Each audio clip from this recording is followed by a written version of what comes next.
Lecture de l'épître catholique du bienheureux apôtre Jacques. Ne vous y trompez pas, mes frères bien-aimés.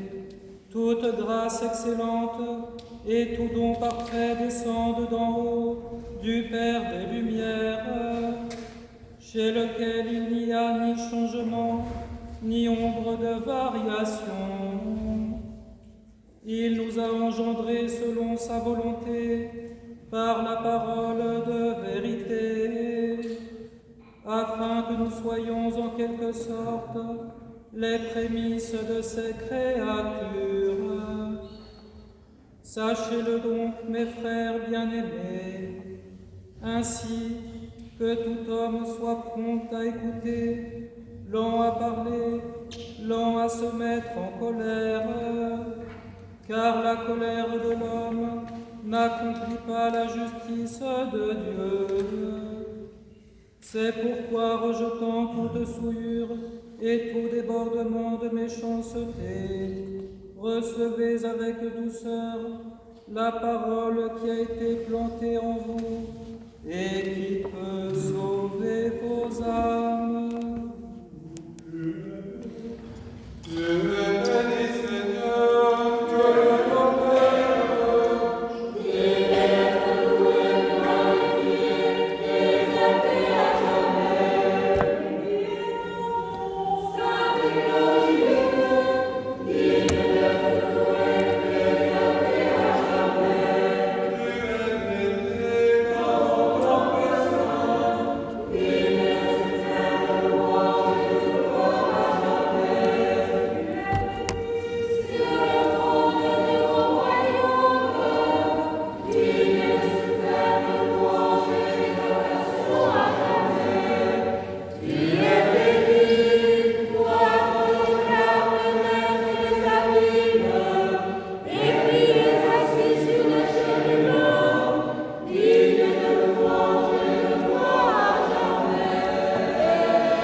Debout, soyons attentifs en silence, écoutons le Saint Évangile.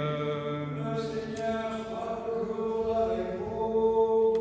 Et avec ton esprit.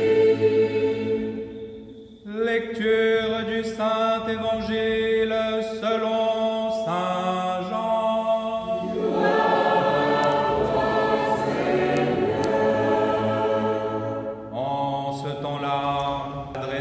Quant à ses disciples, Jésus leur dit, « À présent, je m'en vais vers celui qui m'a envoyé, et aucun de vous ne me demande, « Où vas-tu » Mais parce que je vous ai déclaré cela, la tristesse a rempli votre cœur.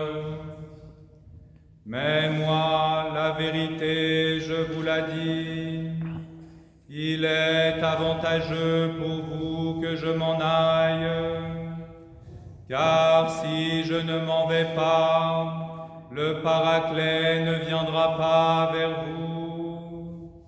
Mais si je pars, je l'enverrai vers vous.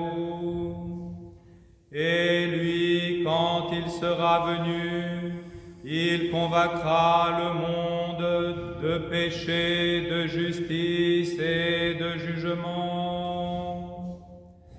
De péché parce qu'il ne croit pas en moi, de justice parce que je m'en vais auprès du Père, et que vous ne me contemplerez plus, de jugement parce que le prince de ce monde a été jugé. J'ai encore beaucoup de choses à vous dire, mais vous ne pouvez les porter maintenant. Quand il sera venu, l'Esprit de vérité, lui, vous guidera dans la vérité totale, car il ne s'exprimera pas en son propre nom, mais il exprimera ce qu'il entendra, et ce qui vient, il vous l'annoncera. Lui me glorifiera, parce que c'est de moi qu'il prendra, et il vous l'annoncera. Tout ce qui est au Père est à moi, c'est pourquoi je vous ai dit, il prendra de moi, et il vous l'annoncera.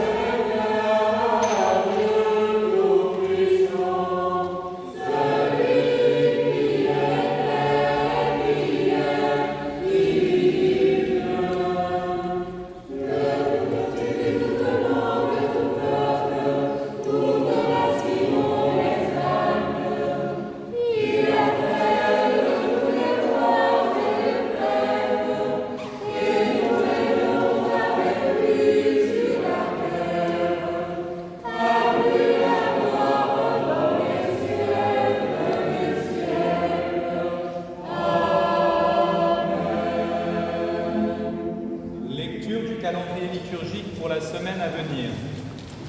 Lundi 29 avril, Saint Tychique, compagnon de Saint Paul, et mémoire des saints Agape, Ségondin, Tertulla, Antonia et leurs compagnons martyrs à Cirta, et Libère, évêque de Ravenne.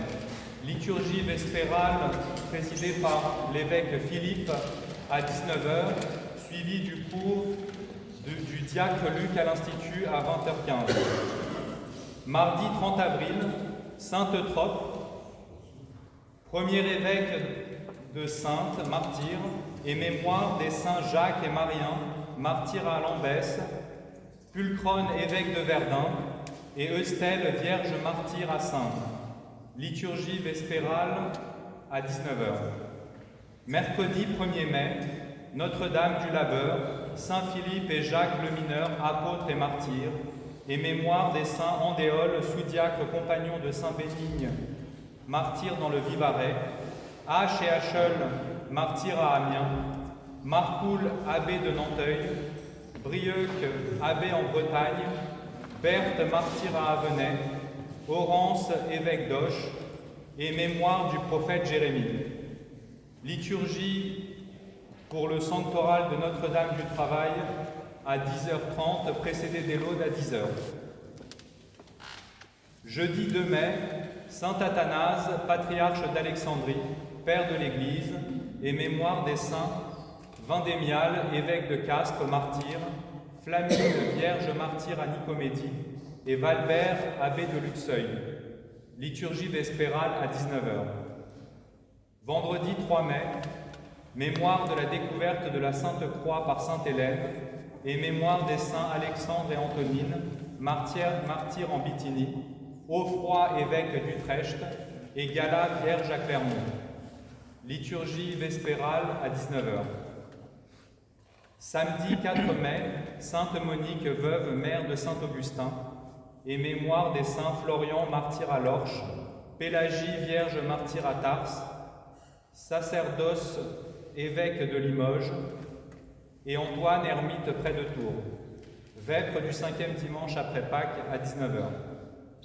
Enfin, dimanche 5 mai, 5e dimanche après Pâques, dit le dimanche Votsem Jucundidatis, et mémoire des saints Hilaire, évêque d'Arles, Jovinien, martyr à Auxerre, Nicée, évêque de Vienne, Morand, abbé de Breuil, Éphrem, le nouvel apparu, martyr à Néomacrie en Attique. Liturgie à 10h30, précédée des laudes à 10h, et nous célébrerons ce jour, à la fin de la messe, le renvoi de Pâques. Samedi matin, 10h30, liturgie des défunts. Donc samedi matin à 10h30, liturgie des défunts à la crypte. Je répète au cas où. Mes amis, vous avez entendu que le diacre, qui n'a manifestement pas appris beaucoup de latin, bafouille pour sortir une de ces formules absolument inutiles de notre calendrier. On peut garder quelques formules parce que c'est vraiment traditionnel, comme le dimanche de Quasimodo, ça c'est archi connu, et pour le reste, qu'est-ce que vous voulez? J'ai quand même une petite anecdote à vous raconter. Un jour, j'écoutais Radio Notre-Dame, tout simplement parce que j'avais un petit poste radio qui ne fonctionnait que sur cette fréquence-là quand je me rasais le matin. C'est très précis. Et j'entends quand même une parole remarquable d'un des intervenants à propos de la liturgie. Sa remarque, c'était qu'on devrait célébrer la liturgie dans la langue maternelle. Question du monsieur, qu'est-ce que c'est la langue maternelle? C'est la langue que votre mère vous a parlé. Quelle simplicité! Eh bien, ma mère ne m'a pas parlé latin. Voilà, c'est tout bête. Ça ne m'a pas empêché d'apprendre un peu de latin. C'est un autre sujet. Au nom du Père, du Fils et du Saint-Esprit. Amen. Je voudrais commencer mon petit exposé en vous invitant vigoureusement à acquérir la nouvelle version de la biographie de Monseigneur Jean Parilly de Foucault. Elle est en 3 volumes, mais si vous voulez comprendre quelque chose de notre extravagante aventure comme Église renaissante, après plus de 10 siècles de mise sous le boisseau, il faut absolument avoir lu ce livre. Je croyais connaître beaucoup de choses sur notre Église et son histoire. Eh bien, j'apprends encore tous les jours davantage en lisant ce livre, qui est le résultat d'une enquête extraordinaire faite sur le fondement de sources qui sont très difficiles d'accès. Hier, je l'ai oublié quelque chose, achetez-le, si après l'avoir lu vous êtes déçu, vous venez me voir, je vous le rembourserai. C'est une offre sans limite. Hier, la plupart d'entre vous n'avaient pas prêté attention à la mention que j'ai fait installer, il a fallu presque combattre pour ça, dans notre calendrier liturgique, celle de la mémoire de la naissance au ciel de Pierre Kowalewski, l'aîné des 3 frères. Il est utile de connaître quelques détails au sujet de cette illustre famille. Le pionnier fut le plus jeune, Eugraphe, le futur évêque et Saint-Jean de Paris. Maxime le rejoignit un peu après la guerre et Pierre resta, lui, toute sa vie attaché à l'Église russe, à la Russie, et je crois bien qu'il est mort en ayant encore la nationalité russe. C'est un petit détail à vérifier, même si pour son enterrement, j'étais allé m'occuper de ses obsèques avec Maxime aux pompes funèbres. Je ne me souviens pas qu'on ait posé la question, mais il me semble qu'il avait gardé la nationalité russe jusqu'à la fin. Mais les divergences d'ordre ecclésiastique et quelquefois politique, de cette politique qui fait semblant de croire que Dieu n'existe pas, n'ont jamais eu de prise sur les relations familiales au sein de la famille Kowalewski. D'ailleurs, Pierre vivait sous le toit de notre évêché actuel, c'est-à-dire sous le toit de son frère, Monseigneur Jean. Et je vous invite à lire son témoignage émouvant lors de la cérémonie que nous avions organisée pour le 40e jour de la naissance au ciel de Monseigneur Jean. C'est une petite brochure qu'il faudra que l'on republie un jour, intitulée In Memoriam. C'est le résumé de toutes les interventions cette soirée-là. C'est absolument magnifique et le témoignage de Pierre est particulièrement émouvant. Ne nous méprenons pas. Ce sont des pages d'histoire qui se sont écrites dans ces temps-là. Je change de sujet. Révélation. Depuis quelques semaines, j'étais attiré par la question de la présence partout de l'Esprit Saint, ainsi que nous le proclamons dans cette admirable prière héritée de Byzance, Roi du ciel consolateur, etc., me rendant compte que, pour moi-même, c'était une formule non assimilée. Avec persévérance, j'ai médité le sujet, puis il y a quelques jours, j'ai compris, si je puis dire, que le royaume de Dieu est bien à l'intérieur de nous, ainsi que nous le suggèrent de nombreux pères. En effet, si l'Esprit Saint est partout présent, il est donc en moi, dans ma chair, indiscutablement, d'où cette évidence que le royaume n'est pas à 20 000 kilomètres, mais ici même, il suffisait de le dire. Il y a quelques jours, je lisais un passage de Saint Luc où le Christ répondait à une de mes préoccupations fondamentales, qui, je l'espère, vous occupe aussi. Aux disciples, il leur dit « Ainsi est-il écrit que le Christ souffrirait, qu'il ressusciterait d'entre les morts le 3e jour, et que la conversion serait proclamée en son nom pour le pardon des péchés à toutes les nations, en commençant par Jérusalem. Et il concluait « À vous d'en être mes témoins ». Quel programme! Sommes-nous capables d'être témoins du Christ? Sans hésiter, je dois dire oui, mais encore, je me sens incapable. Mais moi qui vous parle, j'ai au moins 2 arguments, peut-être 3. Le Christ a-t-il pris pour disciples des savants, de beaux parleurs? Non. Il a pris de simples pécheurs au sens double du terme, celui qui pêche et celui qui sont pécheurs. Plus tard est venu l'apôtre Paul, l'apôtre brillant par excellence.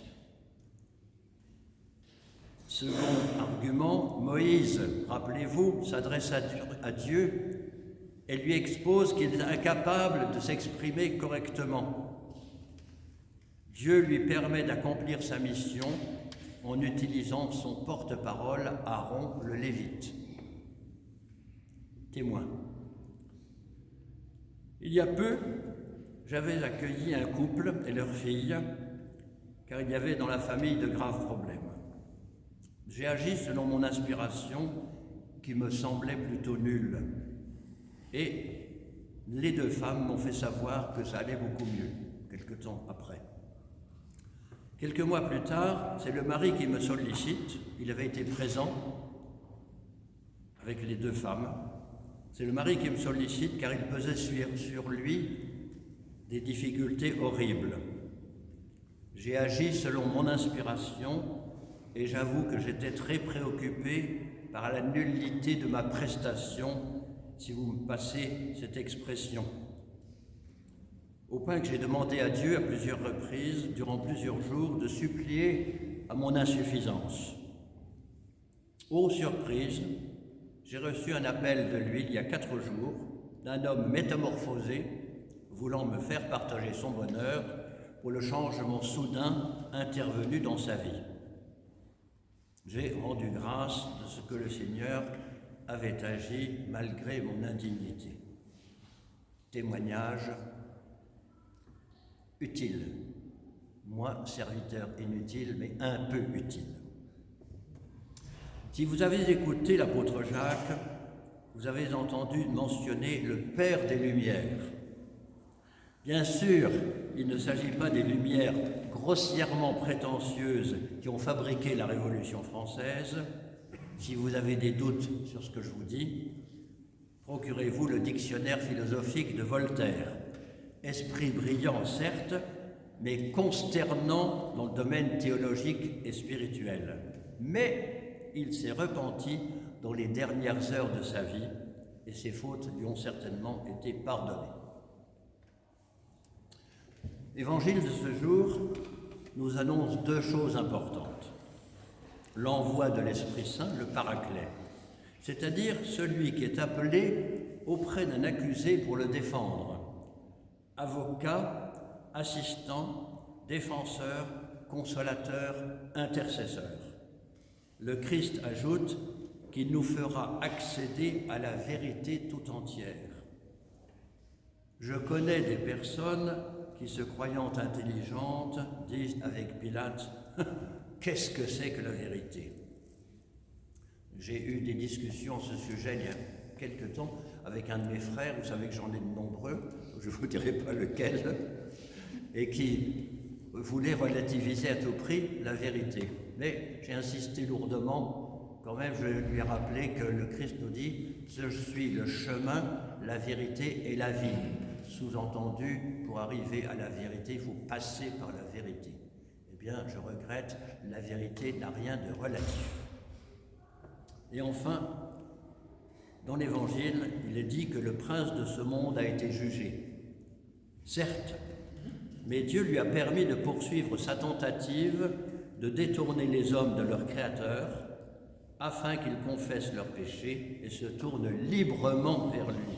Librement. Cette liberté accordée aussi bien à celui qui s'est tourné contre lui est l'un des mystères que les hommes bien pensants ont tant de mal à découvrir et à accepter. À notre grand Dieu soit la gloire au siècle des siècles. Amen.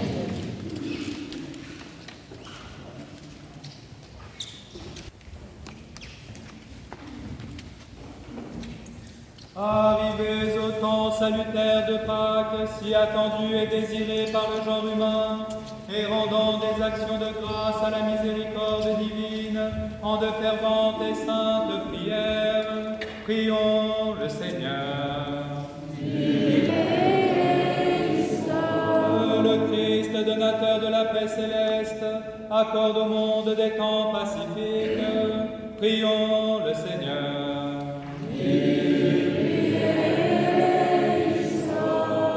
La clémence de ceux qui sont au pouvoir, la mansuétude des juges et des parents, la défaillance des ennemis de l'agapé, prions le Seigneur. Pour la santé de nos âmes et de nos corps, la tempérance des saisons, la douceur du siècle et des fruits abondants, prions le Seigneur.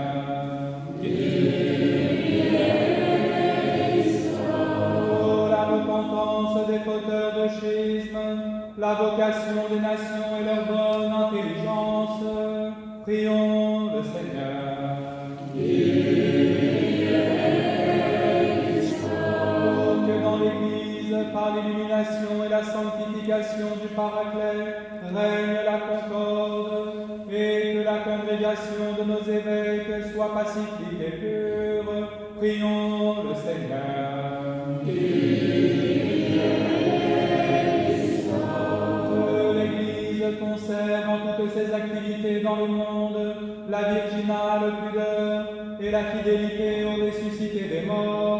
Demandons au Seigneur.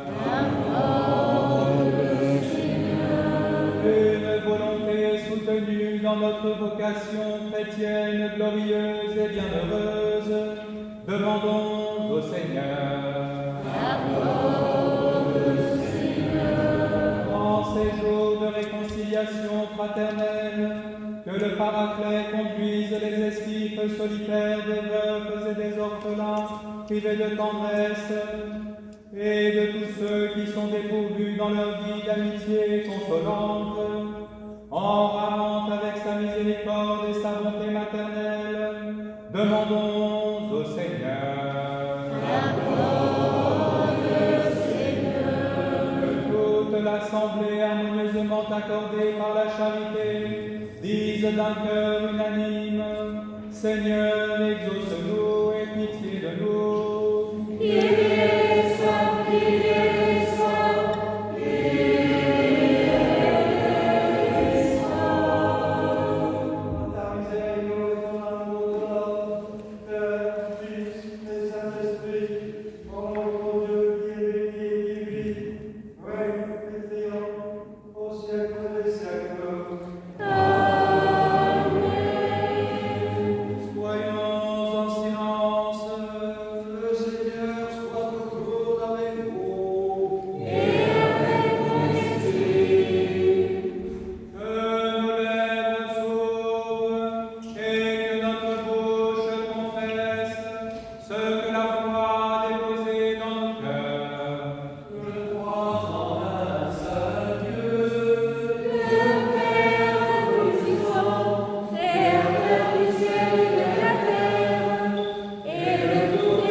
Bien-aimés frères, invoquez avec nous l'Esprit Saint, afin qu'il nous communique sa vertu ineffable et que nous, prêtres indignes, osions apporter la sainte oblation de notre Seigneur Jésus-Christ.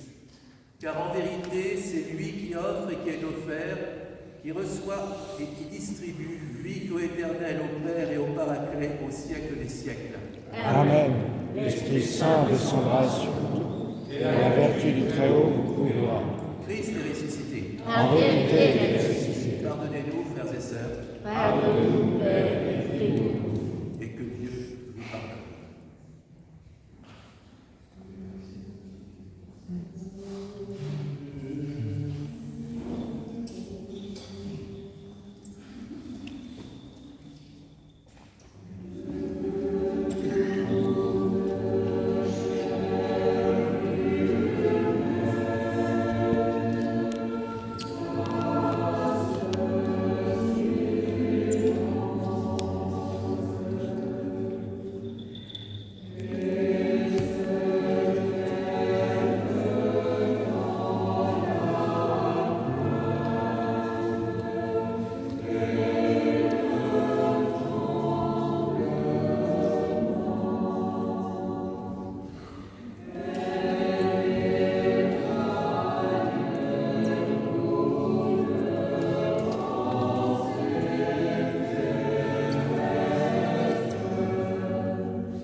sœurs pontifes vierges, justes, des saints Denis, Irénée le Nouveau, Jean de Paris, Geneviève, Absolise, Vital, Valérie, Athènes, Afrique et Louis-Marie, dont nous faisons mémoire, et de tous les saints.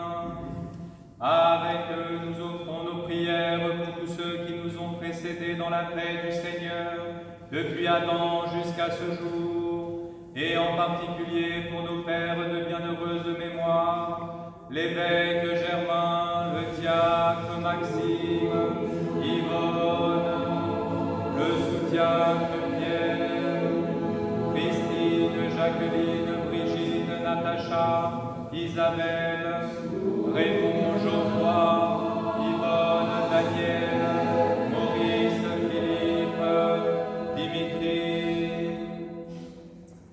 Que le temps lumineux de la résurrection du Christ émette en liesse. Prions le Seigneur.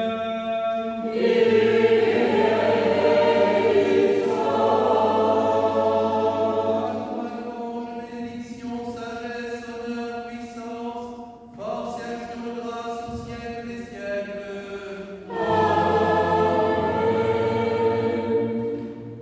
Dans la joie de la résurrection, Père de la paix, Embrassez-vous les uns les autres, pardonnant tout à cause de la résurrection.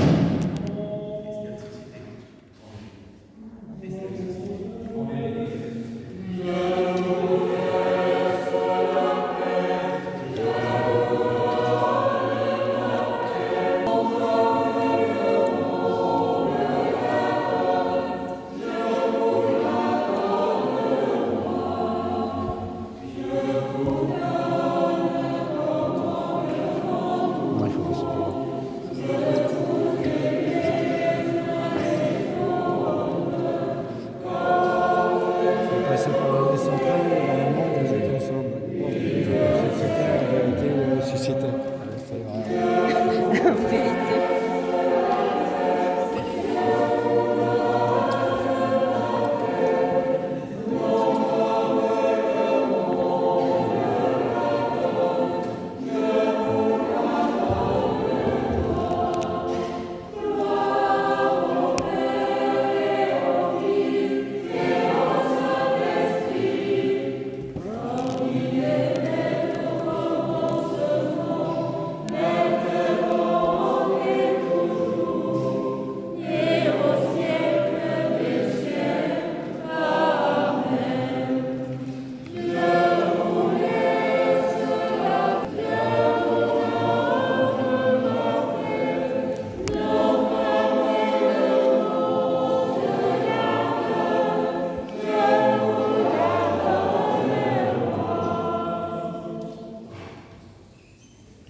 Amen.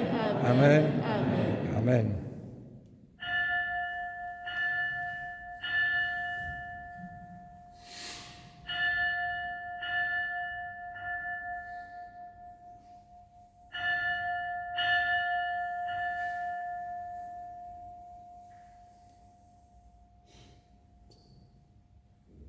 Afin que tous ceux qui participer au mystère de la Pâque participeront au banquet du ressuscité, soient illuminés par ton esprit,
familiers par eux.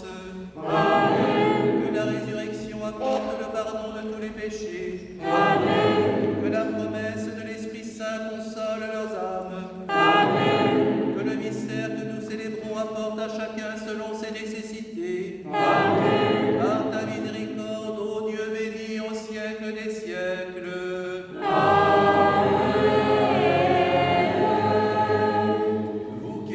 Participez à ces saints mystères. Si vous êtes baptisés au nom du Père, du Fils et du Saint-Esprit, si vous êtes préparés et si vous le désirez, venez communier au corps et au sang du Christ. Afin de communier pour la vie et non pour la condamnation, demandez à Dieu le pardon de vos péchés et recevez l'absolution. Seigneur notre Dieu, toi qui es bon et ami de l'homme, compatissant, miséricordieux, considère avec bienveillance tes serviteurs et servantes ici présents et pardonne les péchés volontaires et involontaires, conscients et inconscients. Soyez en paix au nom du Père et du Fils et du Saint-Esprit. Amen. Je crois et confesse, Seigneur, que tu es le Fils du Dieu vivant, venu dans ce monde sauveur des hommes et celui. Je crois aussi que ceci est ton corps dressant et ceci est ton sang vulnérable et précieux. Accepte-moi la sainte au fils de Dieu, car je ne dévoile pas mystère à tes ennemis. Je te donnerai pas un baiser comme Judas, mais comme l'arbre de ton prophète. Souviens-toi de moi, Seigneur, dans ton royaume, que la réflexion de celle qui est Seigneur n'étourne point mon jugement ni ma condamnation, mais la guérison de mon âme et de mon corps. Seigneur, ne suis pas digne de mon amour, mais une seule parole de mon âme.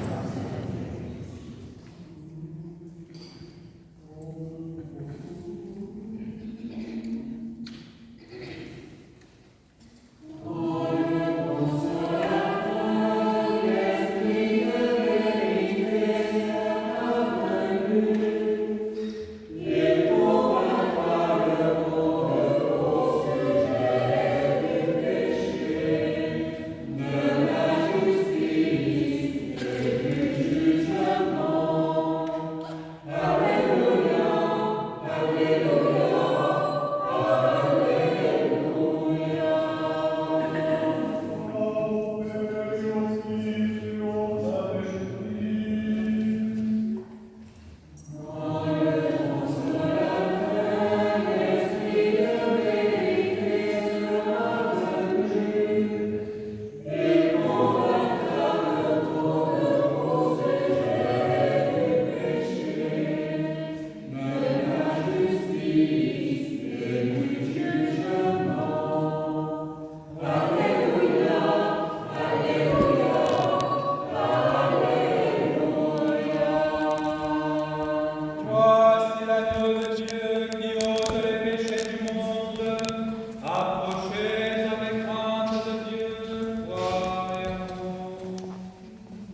Demandons au Seigneur le renouveau total de notre vie.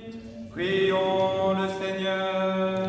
Accorde, Seigneur. Seigneur, notre Dieu, nous te supplions que le sacrement que nous avons reçu restaure spirituellement nos âmes, protège notre corps et fortifie en nous, dans nos intérieurs, proximité, gloire à toi, au siècle des siècles.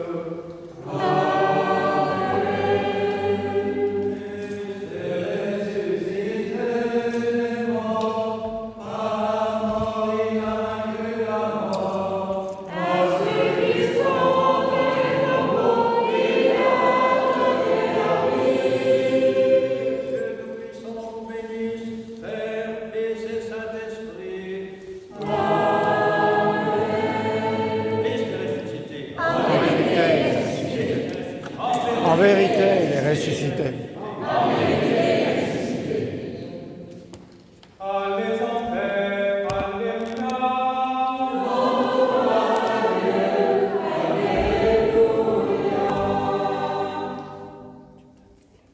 Les amis, nous avons un événement un peu spécial aujourd'hui. Nous avons, je crois, une dame qui n'a pas voulu concurrencer la Vierge Marie le 1er mai. C'est pour ça qu'on va l'honorer aujourd'hui. C'est bien ça? Ah oui. Donc je ne sais pas si c'est vraiment le jour de ton anniversaire. C'est le 1er mai.